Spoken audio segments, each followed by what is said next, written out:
حضرت علی رضی الله عنه څومره لوی سړی دی. یو سړی د بار نه راغی دی نه پیژن چې دا څوک دی.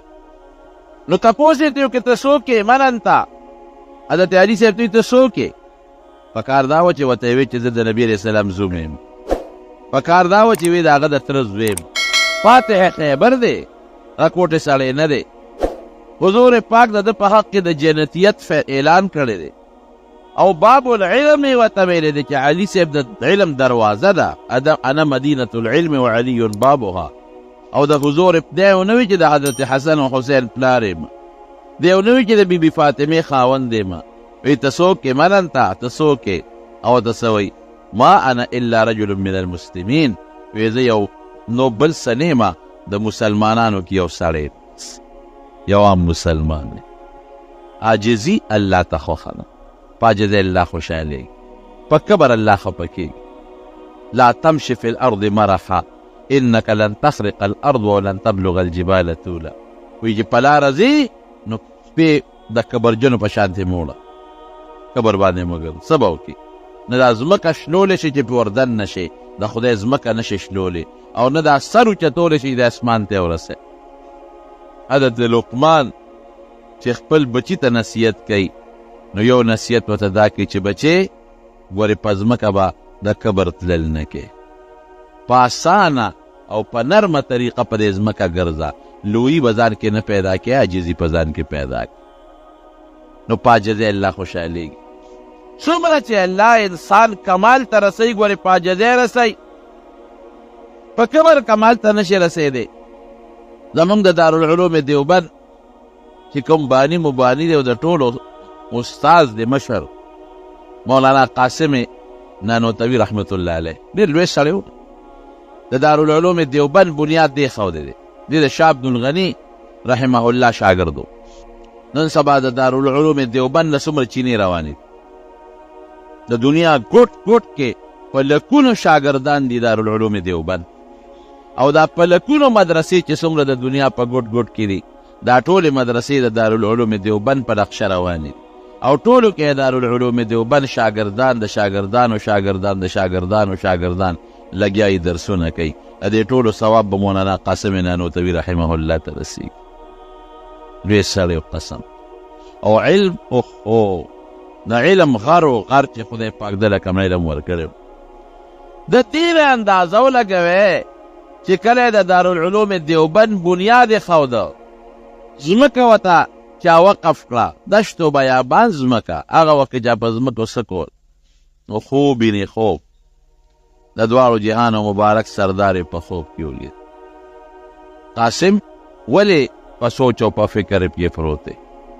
وی حضرت د مدرسې بنیاد اکدم او په دې سوچ کې پروت یم چې دا آبادي څنګه وکړو، د طالبانو د رهایش د اوسېدو کوټې کم ځای جوړې کړم، لنګر کم ځای جوړ کړم طالبانو له، او دارالحدیث چې ستاسو د احادیثو درس پکې کېږي هغه په کم ځای کې جوړ کړم، او جومات په کم ځای کې جوړ کړم چې مونځ پکې کېږي.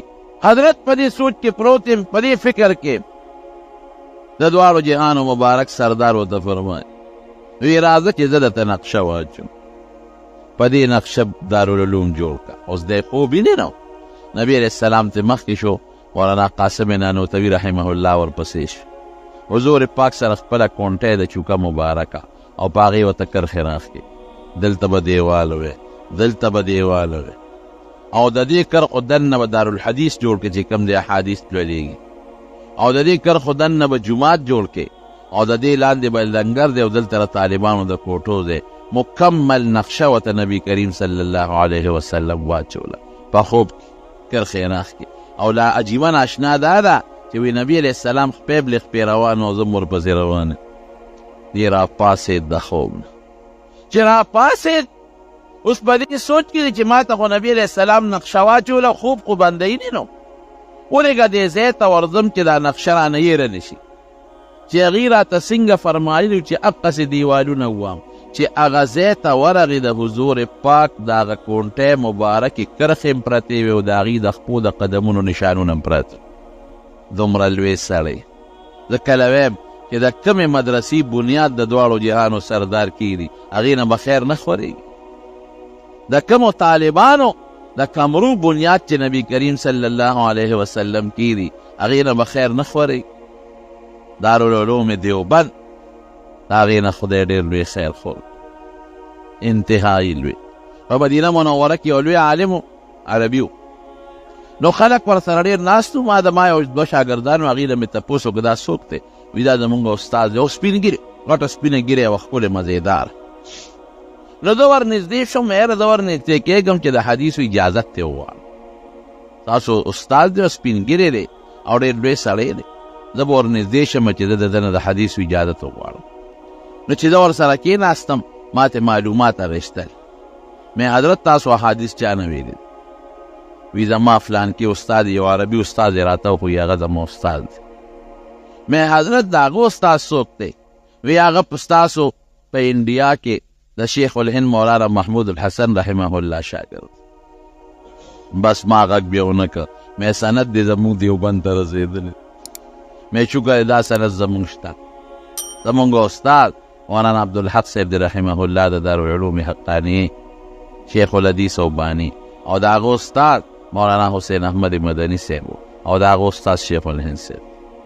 ما یې ګوره عربو کې لوی شیوخ دا د دارالعلوم دیوبند شاګردان دي، په افغانستان کې، پاکستان کې، بنګلادیش کې، او دارنګې دا نور ملکونه چې څومره دي، برما ده او که دا نور علاقې دي، دا ټولو کې اکثریت د دارالعلوم دیوبند بچي دي. نن په دنیا کې ګوره څومره د دین کار چې کېږي.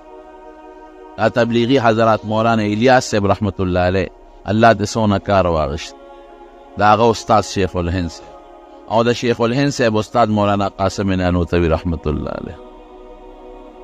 نو دومره لوی سړی دی، عجزي څونه ده، عاجزۍ ته یې ګوره. یو ځل یو په هندوستان کې یو کلی شاهجهانپور به یې ورته وي، هغې کې به کال په کال د دې غیر مذهب او د مسلمانانو په منځ کې بحثونه کېدل. هندوان به هم راغونډ شو، سیکان به مو، مسلمانان به مو، انګریزان به مو. نو د هغې علاقې خلکو مشوره وکړه چې دې ځل لمونږ د بحث له او د تقریر له او د مناظرې له څوک راوغواړو. ټولو په دې فیصله وکړه چې مولانا قاسم نانوتوي رحمت الله علیه راغواړو. لوی سړی دی او لوی علم خدای ورکړی دی، دا مناظره به دې وکړي. نو مولانا قاسم نانوتوي رحمت الله علیه پسې د هغې علاقې عالمان رالل. وی صاحب سخت کال موږ هندوانو سیکانو سره د خپل اسلام په مطابق چې کوم بحث کوو او د اسلام هغه حقانیت ورته ښکاره کوو، نو د هغې دپاره موږ د ټولو علماو سته انتخاب کړی دی. نا به ته کې وی ورځ هم کومه مقرر کړې ده، وی په پلانکې میاشت کې پلانکې ورځ. وی ډېره ښه، زه به د هغې نه یو ورځ مخکې درځم چې کوم تاریخ ستاسو دی، د هغې نه به یو ورځ مخکې درځم شاهجهانپور ته. چې هغه تاریخ راورسېد، د هغې نه یو ورځ مخکې خلک رالل ریلګاډي ته، ریلګاډي کې به درځم، ټرین خلک ریلګاډي په د شاهجهانپور چې کوم ریلوے سټیشن دی، د دنیا عالمان او مسلمانان او طالبان دا راغلي دي، لوی استقبال دی چې مولانا قاسم نانوتوي رحمت الله علیه به راځي او د هغې استقبال به کوو. لوی عالم دی. دی چې کله په ریلګاډي کې را روان شوی دی، سوچ یې کړی دی چې دا خو به ټول خلک زما استقبال له راغلي، عالمان به م راغلي، هغه ته پته وه دا خو به زما په زړه کې زه دومره لوی سړی یم چې دومره مولیان دي زما استقبال وکړي. او بیا چې استقبال کوي نو چغې به وایي زنده‌باد او زنده‌باد زنده‌باد. یاره دا خو را باندې ښه نه لګي، قاسمه دومره لوی سړی خو نه، دومره لوی سړی. نو د هغې ریلوے سټیشن نه مخکې بل ریلوے سټیشن راته 15 کیلومیټره د هغې او د دې میانځ کې فرق و. نو دی په هغه ریلوے سټیشن باندې کوږ شو، د هغې نه مخکې ریلګاډی چې کله ورسېد نو خلکو ډبې کتلې دي، پکې نشته. یو ډبې ګوري، بله ډبې ګوري، لوی استقبال دی او بینرې دی او زنده‌باد چغې دي، چې ویې کتل دي پکې نشته. هلکه حضرت رانغی پریشانه دي چې دا خو نه ټلیفون شته، هغه زمانه خو د ټلیفونونو او نو اوس موږ کلی شو چې هغه پسې طلب وکړو چې حضرت تا خو موږ سره وعده کړې وه، سالم ستا د مناظرې نمبر ایښی دی او دا که ته راونه رسېدې خو د هندوانو او سیکانو دا ټول خلک به راپورې خاندي. چې مولا هم پټ شو. مولانا قاسم صاحب چې په هغه بل ریلوے سټیشن کو شوی دی نو پیاده را روان شوی دی. چې دا خلک ستړي شي او دوی خپلو کورونو ته لاړ شي، نو چې کوم ملا صاحب زه غوښتم نو زه به لاړ شم د هغه کور ته او بیټک ته به ور داخل شم چې نه ما ته څوک د زنده‌باد چغه ووایي، نه زما څوک استقبال وکړي چې زما په زړه کې هغه لویي پیدا نه کړي، دومره لوی سړی خو نه چې دا دنیا خلک دې زما استقبال کوي. نو لاره کې یو خوړ په خوړ پیاده مزل را روان دی غریب، خوړ کې چې راځي نه خوړ کې اوبه ډېرې وې، نو د پیسې اوچتې کړې وې خو بیا هم دا پرتوک ته لوند شو، همسې اوچت که او پرتوک ته لوند شو، نو د خوند نه چې کله پورې وته نو اوس په دې سوچ کې دی چې دا پرتوک خو د ما لاندې د خټم شو لوندم شو، دا به انزل غواړي او دا به اوچولم غواړي، نو که دا خو انزل خو آسان دي، د اوبو کې به یې غوپه کم، خو که دا زه اوچولو ته انتظار کوم نو دا خو بیا د ما باندې شپه راځي او خلک مې هلته په تمه دی، هغوی به هم پریشانوي. نو دا چلی وکړه چې لنګ یې وواو او هغه خپل پرتوګ یې راواغېسته چې کوم لوند و د خټو شوی هغه یې ووینځه او کونټه یې ورسره وه چې زه په لاره به دا پرتوګ په دې کونټه کې ورکمه او په دې اوږه د پاسه به اوچت ونیسم نو هوا به یې وی او نور به پرې لګي نو په دې به وچي. الله اکبر، فقیرانه شان دی. سړی کوم سړی دی؟ د شیوخو د مفسرینو او د محدثینو استاد، هغه سړی چې حضور پاک ورته نقشه اچوي، د علم لوی غر او لکه د ملنګانو غوندې هغه خپل پرتوګ یې په کونټه کې ورکه او کونټه یې په اوږه نیولې ده او نور ته یې نیولې ده او لنګ یې والې دی او غریب روان دی. خلک عالمان راغلي دي په ټیشن کې وګرځېدل پیدا نه کړي، هوټلو کې ورپسې ګورې هسې نه چې ته د مخکې راغلي بل ګاډي کې په هوټلو کې نشته. مولانا قاسم نانوتوي رحمت الله علیه چې څنګه راغی نو ستړی و، یاره چې اوس ورځمه دا خلک به لا پوره نه خوارو، خامخا به لارو کې ولاړي، راشي هوټل ته لاړ شه نو هغې کې به یو ګنټت به په یو کمره کې لږ ارام وکړي نو بیا به لاړ شه. نو چې هوټل ته څنګه ورغی هوټل والا دې تپوس کو نوم دې څه دی؟